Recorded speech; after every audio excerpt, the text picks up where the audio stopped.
নমস্কার বন্ধুরা, welcome to আরকে sports. আশা করি তোমরা সবাই সুস্থ ও ভালো আছো।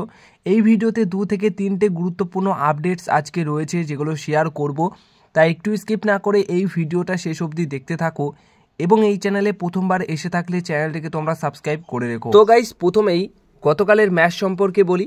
তো গতকাল কিন্তু ঘরের মাঠে ব্যাঙ্গালোর এফসি দল ওড়িশা এফসি দলের এগেনস্টে ম্যাচ খেলেছে, আর সেই ম্যাচে ব্যাঙ্গালোর এফসি দল প্রথমার্ধে এগিয়ে থাকার পর গিয়েও 3-2 গোলে ম্যাচটা শেষ অবধি হেরে যায় এবং ওড়িশা এফসি দল 3-2 গোলে ব্যাঙ্গালোর এফসি দলকে হারিয়ে দেয়।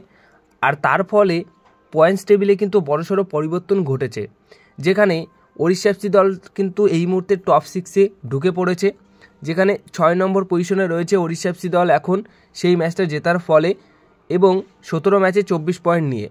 আর যেখানে 3 নম্বর পজিশনে রয়েছে ব্যাঙ্গালোর এফসি দল সেই ম্যাচ হারার পর 17 ম্যাচে 28 পয়েন্ট নিয়ে, যেখানে ওড়িশার এগেনস্টে যদি ম্যাচটা জিততে পারতো তাহলে 17 ম্যাচে 31 পয়েন্ট নিয়ে 2 নম্বর পজিশনে চলে আসতো ব্যাঙ্গালোর এফসি দল। কিন্তু 2-0 গোলে এগিয়ে থাকার পর একটা রেড কার্ডই হয়তো তাদের জন্য কাল হয়ে দাঁড়িয়েছিল গতকালের ম্যাচে।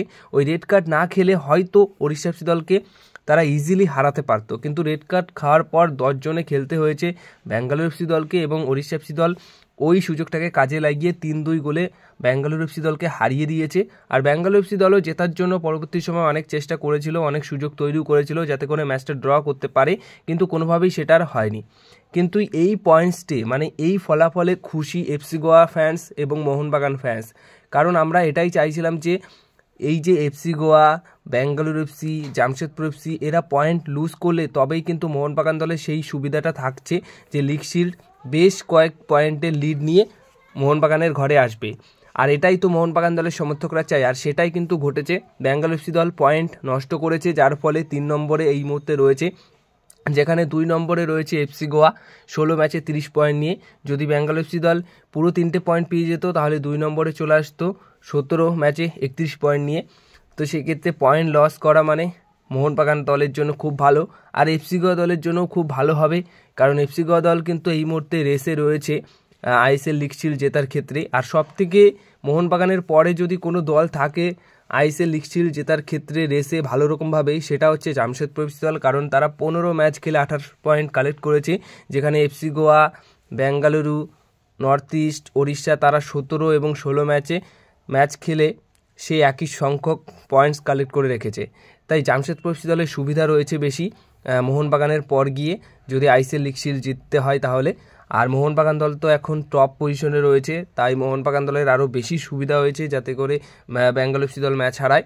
আর এফসি গোয়া দলেরও সুবিধা হয়েছে, তার একটাই কারণ এফসি গোয়া দল যে 2 নম্বর পজিশনে রয়েছে সেই 2 নম্বর পজিশনটাও কিন্তু খুবই একটা ভাইটাল পজিশন।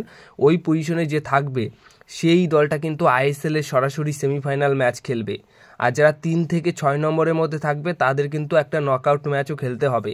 তাই 2 নম্বর জায়গাটাকে যে কোনো দলই চাইবে যেন তাদের নামের পাশে করতে, যদি শিল্ড না পায় তাহলে তাদের মেন টার্গেট থাকবে 2 নম্বর জায়গাটা।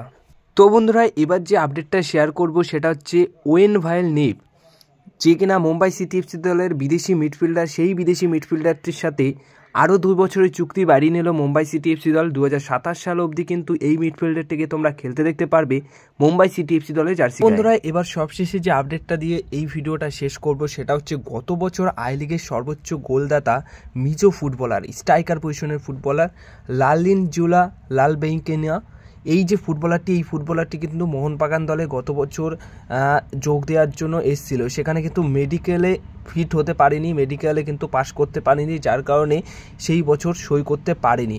কিন্তু আইজল এফসি দলের সাথে এই বছরই চুক্তি শেষ হয়ে যাচ্ছে, আর ইতিমধ্যেই আই লিগে তিনি কিন্তু 7টা ম্যাচ খেলে 4টে গোল করে ফেলেছে এবং লাস্ট ম্যাচে তিনি কিন্তু হ্যাটট্রিক করেছেন। তো এই ফুটবলারটিকে কি আবারও মোহনবাগান দলে দেখতে পারা যাবে? এরকম একটা কিন্তু সম্ভাবনা আছে যে আবারও মোহনবাগান দল তাকে দলে নেবার জন্য ডাকতে পারে এবং সেখানে মেডিকেল ফিট হলে, মেডিকেল পাস করলে হয়তো তিনি মোহনবাগান দলে এবার অফিসিয়ালভাবে যোগদান করতে পারে বা তার যোগদান হতে পারে। কিন্তু ওই মেডিকেল ফিটনেস ঠিকঠাক থাকলে হয়তো গত বছর যেই সময় এসেছিল তখনই কিন্তু মোহনবাগান দলের সাথে তার চুক্তি হয়ে যেত। কিন্তু এখন আই লিগে কিন্তু গত বছরের মতো এই বছরও দুর্দান্ত পারফরমেন্স করছে। লাস্ট ম্যাচের 3টে গোল করেছেন তিনি, সেই গোলগুলো যদি দেখো তাহলে অবশ্যই সেরা লেভেলের ফুটবলার, তো সেরা গোলও করছে। তো দারুণ একটা ডিল হতে পারে মোহনবাগান দলের জন্য।